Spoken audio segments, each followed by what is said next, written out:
பியூஷ் கோயலை சந்தித்து எடப்பாடி பழனிசாமி பேசியிருக்கிறார். தொடர்ந்து டிடிவி எல்லாமே இன்னைக்கு அன்புமணி எல்லாமே இன்னைக்கு பார்த்து பேசுறாங்க. கிட்டத்தட்ட ஷீட் ஷேரிங் சம்பந்தமான விஷயங்கள் அதுக்கான பேச்சுவார்த்தை தான் வச்சுங்களேன். இன்னும் 2 நாட்களில் முடிவு எழுதிடும் அப்படின்னு சொல்றாங்க. பிஜேபி எத்தனை சீட்டு கேட்குது? மினிமம் கடந்த தேர்தலில் பார்த்தீங்கன்னா ஏடிஎம்கே வந்து 179 நின்றுருக்கு, பாமக 23 நின்றுச்சு, அடுத்தது பாஜக 20 சீட்டுன்னு வச்சுக்கலாம். இது ஒரு தமாகவே போன முறை 6 சீட்டு கொடுத்தாங்க கடந்த முறை. பட் இந்த முறை பிஜேபி வந்து டபுளாக கேட்குது. எடப்பாடி பழனிசாமி என்ன நினைக்கிறாருன்னா 10க்குள்ளே தள்ளிடலான்னு பார்க்குறாரு. டபுள் டிஜிட்டே தரக்கூடாது டிடிவிக்குங்கிறது அவருடைய ஃபார்முலா. அதனால தான் டிடிவிக்கு 2 நாட்களுக்கு முன்னாடி நடந்த பேட்டியில் தெளிவாக என்ன சொல்கிறாரு, எங்களை இந்த கூட்டணியில் சேர்த்தது பிஜேபி. ஸோ நாங்கள் எங்களுடைய டிமாண்ட்ஸ் எல்லாத்தையும் பிஜேபிகிட்ட பேசி தான் வாங்குவோம் அப்படிங்கிற மாதிரி ஒரு வார்த்தையை சொல்லியிருக்காரு. அது எங்களுக்கும் அதிமுக நேரடி பேச்சுவார்த்தைக்கு இல்லைங்க. பட் பிஜேபியும் இந்த தேர்தலில் கணிசமான சீட்டுகளை வாங்கணுங்கிறது தெளிவாக இருக்குது, டிடிவியும் தெளிவாக இருக்கார். அதனால எடப்பாடி பழனிசாமிக்கு ஒரு சங்கடமான ஒரு சூழ்நிலை இருக்கும். ஏன்னா கடந்த முறை 179 தொகுதியில் நின்றவர் இந்த முறை எப்படி நிற்க போறாருன்னு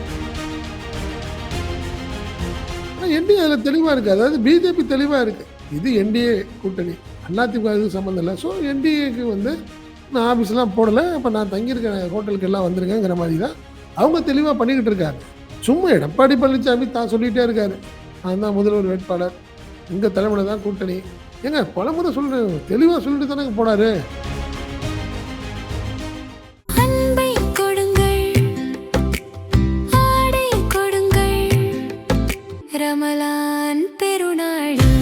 சூப்பர் சரவணா ஸ்டோர்ஸ்.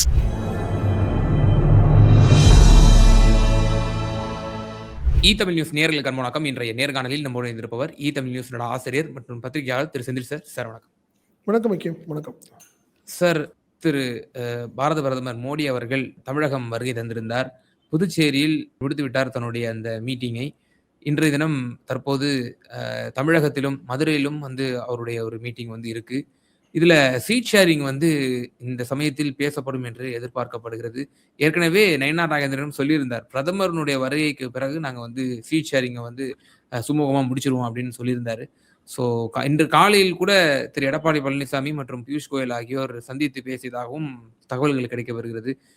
ஸோ இப்போ திமுகவில் ஓரளவு நேற்றைய தினமே சிறு சிறு கட்சிகளுக்கு ஒதுக்கிட்டாங்க என்னென்ன மாதிரி தொகுதிகள்ன்ட்டு. இப்போ இங்க அஇஅதிமுகவில் பாஜக தான் வந்து என்டிஏ ஆட்சின்னு சொல்லிட்டு இருக்காங்க. என்ன நிலைமையில் இருந்து கொண்டிருக்கிறது சீட் ஷேரிங்? இல்லை, இன்னைக்கு பேச்சுவார்த்தை வந்து கிட்டத்தட்ட ஏற்கனவே கூட்டணி சம்பந்தமான விஷயங்கள் எல்லாம் முடிச்சிடுச்சு. அது இல்லாமல் ஏற்கனவே பிஜேபியை பொறுத்தவரை நம்ம ஏற்கனவே பார்த்தோம். நம்ம வந்து கிட்டத்தட்ட 41 தொகுதிகளுக்கான லிஸ்ட்டை வந்து ஏடிஎம் கேட்ட பிஜேபி கொடுத்துருச்சு.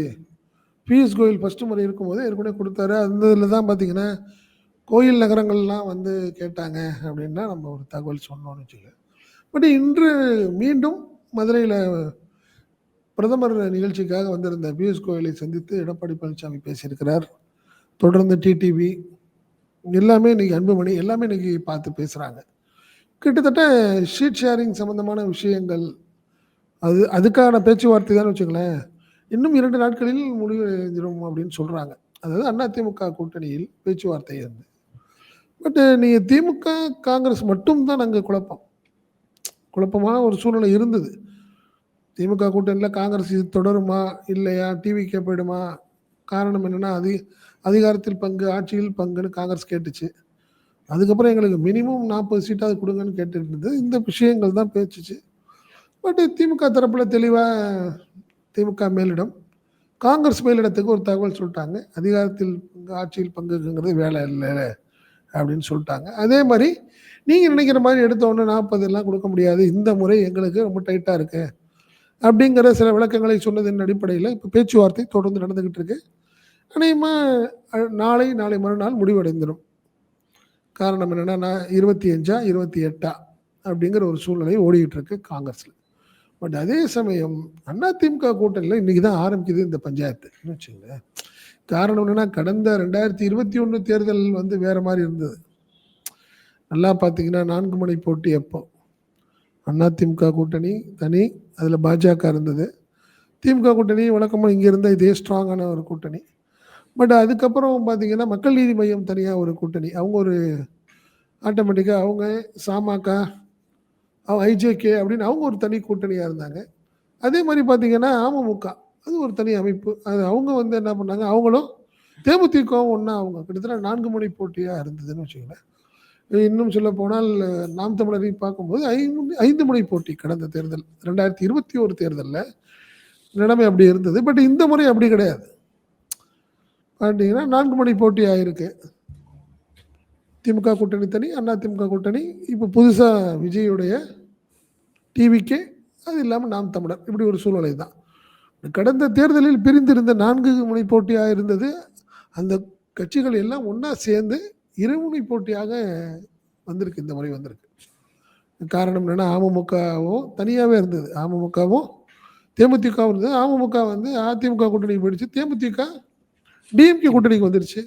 அதே மாதிரி மக்கள் நீதி மையம் தனியாக இருந்தது. பட் இந்த முறை பார்த்தீங்கன்னா திமுக கூட்டணிக்கு வந்திருக்காங்க. ஸோ இப்படி ஒரு சூழ்நிலை கொஞ்சம் மாறி இருக்குன்னு வச்சுங்களேன். பட் ஆனால் இந்த முறை பார்த்தீங்கன்னா, குறிப்பாக பார்த்தீங்கன்னா பாமக, அதே மாதிரி அமமுக வந்து ஒரு மேஜராக எங்களுக்கு வந்து சீட் வேணும் அப்படிங்கிறத வந்து அவங்க இந்த முறை பெரிய லெவலில் பிரச்சனை பண்ணுவாங்க அப்படின்னு தான் அவங்களோட ஒரு பயம். இன்னைக்கு அதிமுக கூட்டணியில் உள்ள ஒரு குழப்பம் இருக்குது அப்படிங்கிறது அங்கே இருக்க தலைவர்கள் சொல்கிற தகவலாக இருக்குது. காரணம் என்ன, பிஜேபி எத்தனை சீட்டு கேட்குது, மினிமம் கடந்த தேர்தலில் பார்த்தீங்கன்னா ஏடிஎம்கே வந்து 179 நின்றுருக்கு, பாமக 23 நின்றுச்சு, அடுத்தது பாஜக 20 சீட்டுன்னு வச்சுக்கலாம். இது ஒரு தமாகவே போன முறை 6 சீட்டு கொடுத்தாங்க கடந்த முறை. பட் இந்த முறை பிஜேபி வந்து டபுளாக கேட்குது. 2021 போட்டிக்கிட்ட 20 தொகுதிகளில் போட்டிக்கிட்ட பாஜக இந்த முறை பார்த்தீங்கன்னா கிட்டத்தட்ட 40 சீட்டு கேட்குறாங்க. மினிமம் எங்களுக்கு 30 வேணும் அப்படின்னு கேட்குறாங்க. சரி ரைட்டு, எத்தனை சீட்டு, என்னை பொறுத்தவரை மினிமம் 30ஆவது அவங்க கேட்பாங்க. ஏன்னா கடந்த முறை 20 கொடுத்தீங்க, இந்த முறை 10 சீட்டு கண்டிப்பாக கூடுதல் தான் வாங்குவாங்க, குறைக்க மாட்டாங்க. ஸோ ஒரு 30 சீட்டுன்னு வச்சுங்களேன்.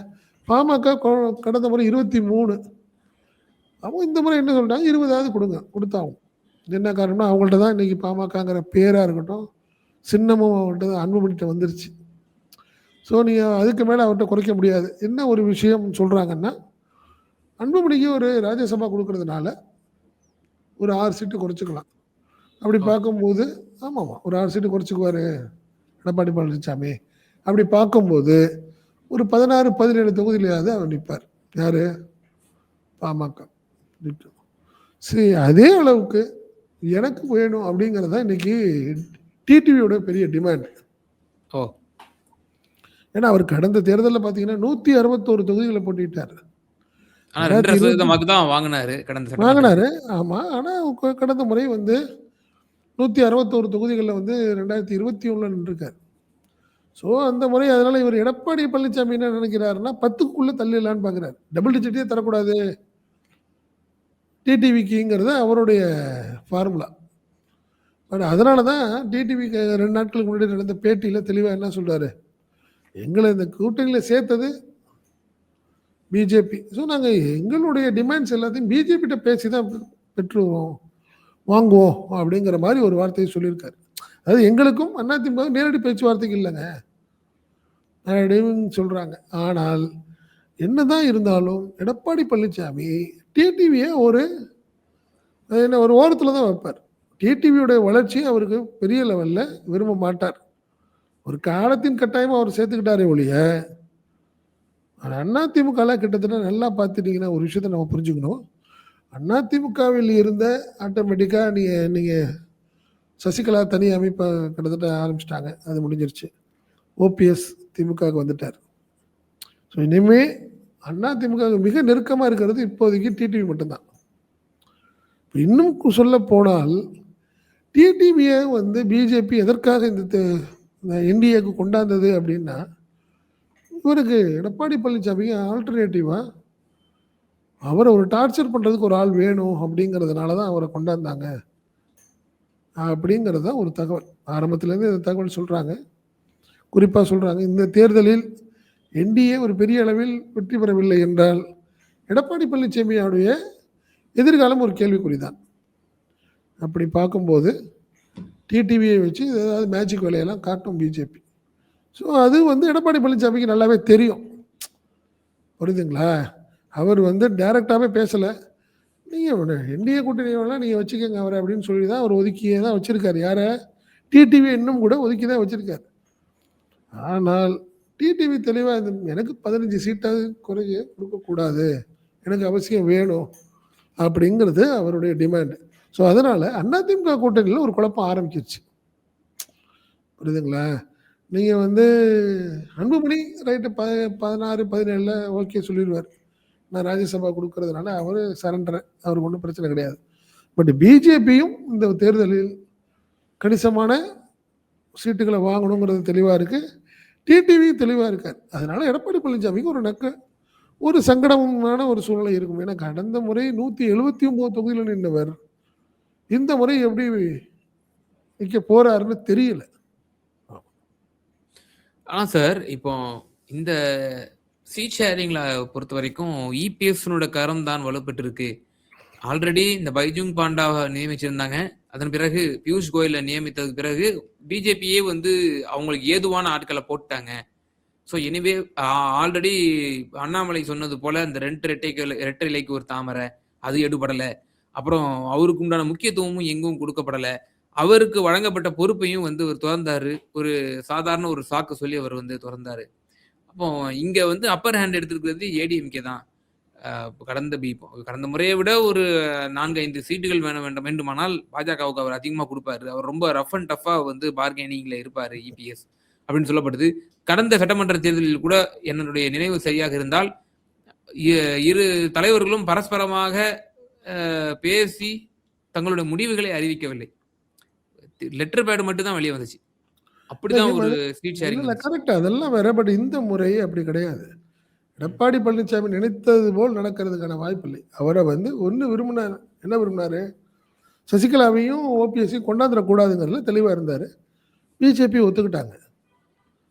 புரியுதுங்களா? ரைட்டு, பரவாயில்ல. ஏன்னா அவர் ஏதோ ஒரு காரணத்தை தேடி போயிடக்கூடாது, வெளியே போயிடக்கூடாது அப்படிங்கிறதுல பிஜேபி தெளிவாக இருந்தது வச்சுங்களேன். பட் அதனால தான் அவரை கன்வின்ஸ் பண்ணி டிடிவியை சேர்த்துக்கலாமாங்கிறப்போ ஒரு ஸ்டேஜில் என்ன பண்ணார்? ரைட்டு, ஓகே, ஏன்னா சசிகலாவையும் ஓபிஎஸ்ஸையும் நம்ம வந்து அவாய்ட் பண்ணுறோம், காம்பன்சேட் பண்ணுறதுக்காக டிடிவியை கொண்டாடலான்னு நினச்சாரு.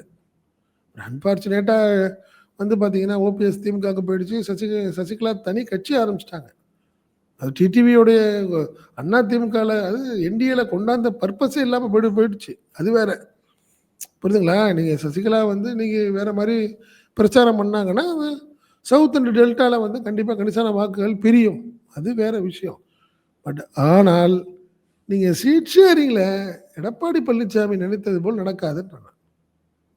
புரியுதுங்களா? நீங்கள் சொன்னதெல்லாம் நாங்கள் கேட்டோம்ல. சசிகலா வேண்டாம், நீங்கள் ஓபிஎஸ் வேண்டாம் நீங்கள்ல, புரியுதுங்களா? அதெல்லாம் நீங்கள் சொன்னது கேட்டோம். பட் எங்களுக்கு இவ்வளோ சீட்டு வேணும். காரணம் என்னென்னா, பார்லிமெண்ட் எலெக்ஷனில் நாங்கள் கணிசமான வாக்குகளை வாங்கியிருக்கிறோங்கிறத பிஜேபி தெளிவாக இருக்குது. அதே மாதிரி டிடிவியை சில விஷயங்களை சொல்லி தான் கன்வின்ஸ் பண்ணி கொண்டாந்துருக்கு. ஒன்று, ராஜ்யசபா உங்களுக்கு உண்டு, அவசரப்பட வேணாம்.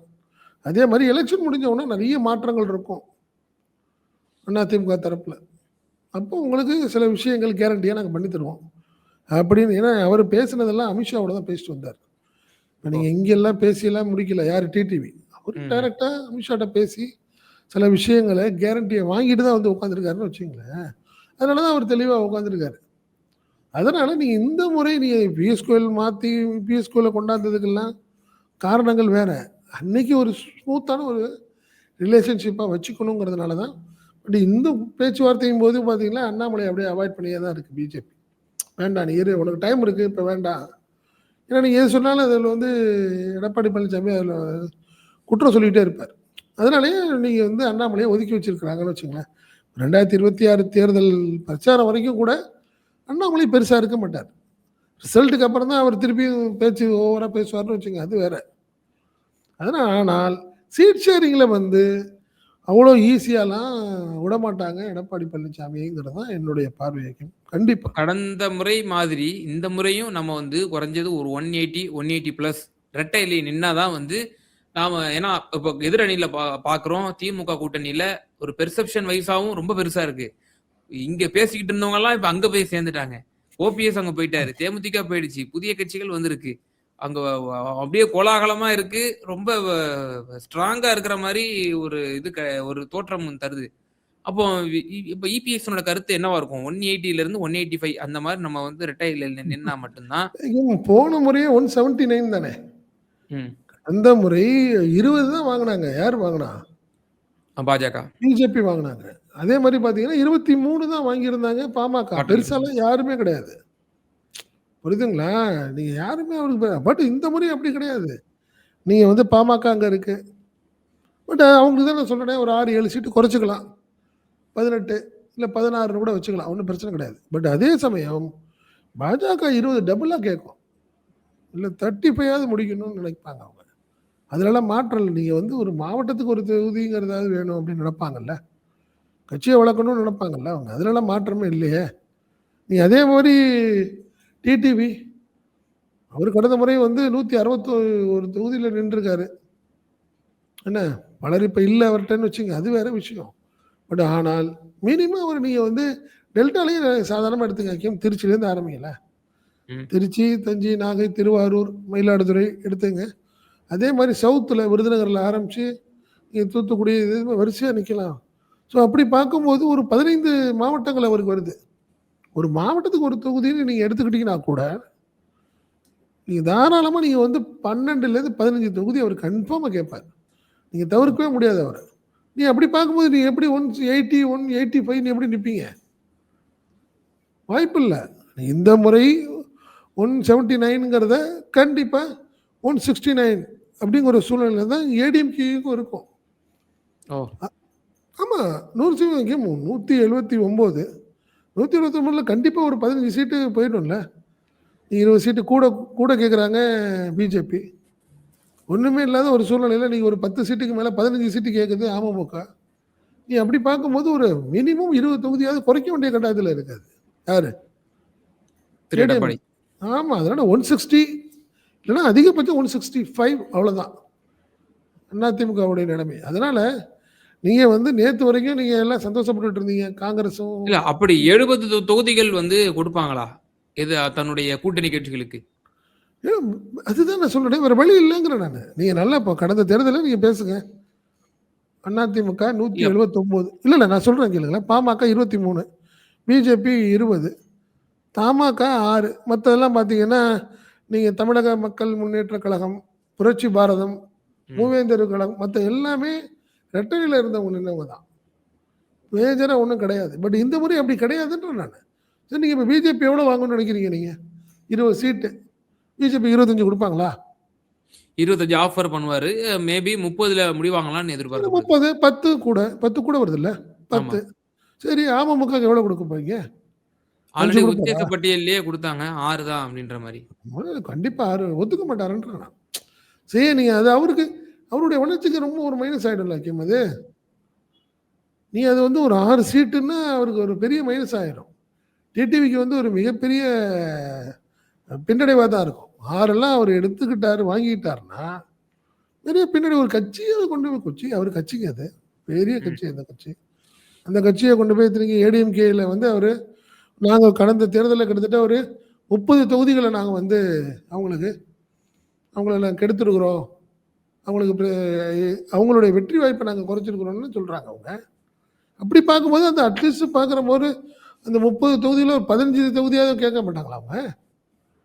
அதனால என்னை பொறுத்தவரை கண்டிப்பாக பிஜேபி அண்ட் டி டிடிவி 2 பேரையும் சமாதானப்படுத்துறதுக்கு கடுமையா போராட வேண்டிய கட்டாயத்துல எடப்பாடி பழனிசாமி இருக்காரு. அதுல ஒண்ணும் மாற்றம் இல்ல. ஆமாமாமா. ஏன்னா நீங்க ஒண்ணும் சாதாரண விஷயம். நீங்க ஸ்ரீரங்கம் வந்து திருச்சியில எடுத்தீங்கன்னா, ஸ்ரீரங்கத்த ஏடிஎம்கே விட்டுக் குடுக்க மாட்டேன்னு சொல்லிட்டாங்க. எங்களுக்கு வேணும் அப்படின்னு சொல்லிட்டாங்க. இதே மாரி திருப்பரங்குன்றம். முக்கியமான தொகுதிகள்லாம் அவங்க கண்டிப்பா அவங்க வேணுங்கிற கட்டாயத்துல இருக்கிறாங்க. திருச்செந்தூர்.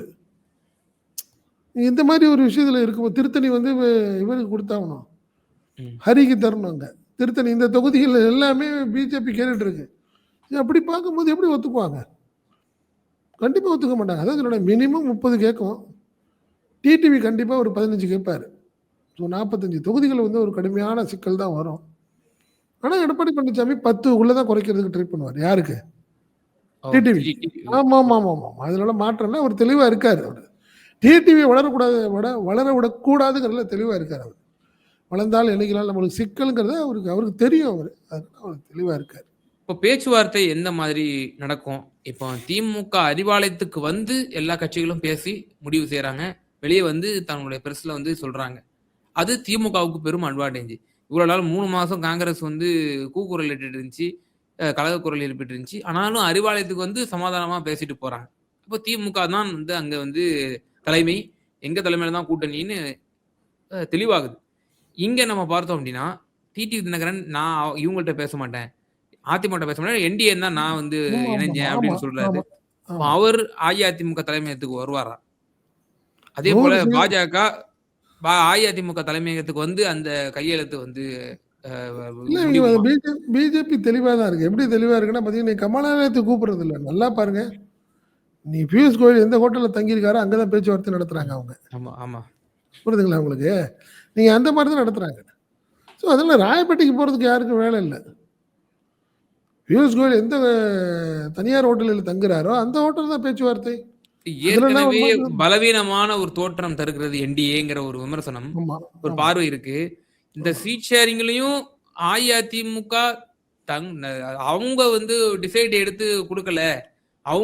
அவங்க போய் பியூஷ் கோயல சந்திச்சு போய் குடுக்குறாங்க அப்படின்ற ஒரு தோற்றம் தரும்பொழுது, மேலும் வீக்கான ஒரு பெர்செப்ஷன் வந்து இந்த சீட் ஷேரிங்ல வந்து ஒரு சினாரியோ ஏற்படுத்தாதா? 100% ஏற்கனவே ஆயிடுச்சு கேம் உங்களுக்கு. நல்லாவே புரிஞ்சுதுல்ல. சரி நீங்க ராயப்பேட்டைக்கு தான் வந்து பார்த்துருக்கணும். பாஜக தலைவர்கள் எடப்பாடி பழனிசாமியை. இன்னும் ராயப்பேட்டைக்கு தான் வந்து பார்த்துருக்கணும். டிடிவி வந்து பார்த்துருக்கணும். காரணம் என்ன? தமிழகத்தை பொறுத்தவரைக்கும் அதிமுக தலைமையில தான் இன்னைக்கு கூட்டணி. இன்னைக்கு சிஎம் கேண்டிடேட் எடப்பாடி பழனிசாமிங்கிற போது, ராயப்பேட்டைக்கு தானே வரணும் எல்லாம். நீ யாருமே வரலையே, இதுவரைக்கும் வரலையே உங்களுக்கு. இன்னும் சொல்லப்போனால், நீங்க அன்புமணி கூட ராயப்பேட்டைக்கு வந்த மாரி தெரியலையே. அ அன்புமணி அவங்க வீட்டுக்கு தான் போனாரு. யாரு? எடப்பாடி பழனிசாமியுடைய வீட்டுக்கு தான் போனாரு. ஏடிஎம்கே அலுவலகத்துக்கு யாருமே வரலன்றேன். கூட்டணி கட்சி தலைவர்கள் யாருமே வரல. ஆனா என்டிஏ அதுல தெளிவா இருக்கு. அதாவது பிஜேபி தெளிவா இருக்கு. இது என்டிஏ கூட்டணி. அதிமுக இதுக்கு சம்மந்தம் இல்ல. ஸோ என்டிஏக்கு வந்து நான் ஆஃபீஸ்லாம் போடல. அப்ப நான் தங்கியிருக்க ஹோட்டலுக்கு எல்லாம் வந்துருங்கங்கிற மாரி தான் அவங்க தெளிவா பண்ணிக்கிட்டு இருக்காங்க. சும்மா எடப்பாடி பழனிசாமி தான் சொல்லிட்டே இருக்காரு. நான் தான் முதல்வர் வேட்பாளர். எங்க தலைமையில தான் கூட்டணி. ஏங்க பலமுறை சொல்றேன். தெளிவா சொல்லிட்டு தானங்க போனாரு. அமித்ஷா. 1 முறை 2 முறை சொன்னாருங்க அப்படின்னு தான் சொல்லி அவர் தான் விளக்கம் சொல்லிட்டு இருக்காரு. ஆனா அவருக்கான உரிய அங்கீகாரமோ, உரிய மரியாதையோ, உரிய அந்தஸ்தோ இதுவரைக்கும் வழங்கப்படலை. கூட்டணி கட்சிகள் யாருமே அவர பெருசா மதிக்கல. அதானே உண்மை. அது நம்ம கண்கூட பார்க்குறோம்ல. இப்ப கூட மதுரையில பேச்சுவார்த்தை நடக்குது. என்ன மதுரையில பேச்சுவார்த்தைக்கு? ஏங்க இன்னைக்கு மோடி பிரைம் மினிஸ்டரோட ஃபங்ஷன முடிச்சுட்டு எல்லாம் சென்னை வந்துருங்க. நாங்கெல்லாம் சென்னையில இருப்போம், பேசுவோம். இதுதானே சரியா இருக்கும். பாஜக தலைவர்கள் எங்க தங்குறாங்களோ அங்க ஒரு பேச்சுவார்த்தைன்னா அது என்னதுன்னே புரியலையே. இப்ப அதே வந்து ஒரு கான்ட்ரடிக்ஷனாவும், ஒரு முரணாவே இருக்கு. ஓகே. ஆமாமா. நிச்சயமா சார். என்டிஏ கூட்டணி தொடர்ந்து இந்த சீட்டு பகிர்வில் ஒரு பெரும் பிரச்சனை வெடிக்கும். அவர்கள் அதிகமாக கேட்பார்கள். பாஜகவும் சரி, டிடிவி தினகரன் அவர்களும் சரி. அதில் பெரும் சவாலாக எடப்பாடி பழனிசாமி அவர்களுக்கு இருக்கும். பெர்செப்ஷன் வைஸாகவும் ஒரு பெரும் ஒரு வலுவிழந்த ஒரு தோற்றத்தையும் அதிமுகவுக்கு தரும். ஏனென்றால் அவர்கள் தங்களுடைய தலைமையகத்தில் இருந்து அந்த சீட்டு பகிர்வை தராத நடிகர் பொறுத்திருந்து பார்ப்போம் சார். எப்படி என்ன மாதிரி ஒதுக்கப்படுகிறது? அஇஅதிமுக நீங்க 160 முதல் 165 தான் மேக்ஸிமம் நிப்பாங்கன்ற மாரி சொல்றீங்க. இப்போ தேர்தலும் நெருங்கிக் கொண்டிருக்கின்றன. ரொம்ப நன்றி. உங்களோட நேரத்த பயன்படுத்தி. நன்றி. நன்றி. அன்பை கொடுங்கள், ஆடை கொடுங்கள், ரமலான் பெருநாள். Super Saravana stores.